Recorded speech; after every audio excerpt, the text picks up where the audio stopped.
Everyone, I am Ekta and आज हम करने जा रहे हैं night photoshoot. You guys will not believe, अभी रात के लिटरली 2 बज रहे हैं और मुझे अभी पता नहीं कौन सा भूत चढ़ा है कि मैं अभी फोटोशूट करने जा रही हूँ। सेटअप के लिए आपको यूज करना है एक टेबल, फिर हमें 2 बुक लेना है और वीडियो में जैसा बताया है उस तरीके से रख लेना है। एंड डोंट वरी, बुक 5-6 बार जरूर गिरेगा क्योंकि मेरा भी गिरा था, बट हो जाएगा ना। इस बुक के सामने अपने फोन के फ्लैश को जला के इस तरीके से रख दो।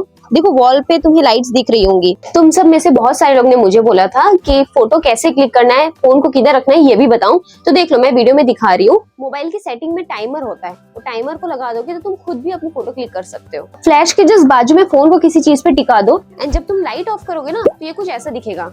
ऐसे more amazing poses, idea and tricks के लिए मुझे फॉलो जरूर कर लेना। चलो अब देखते हैं फाइनल रिजल्ट।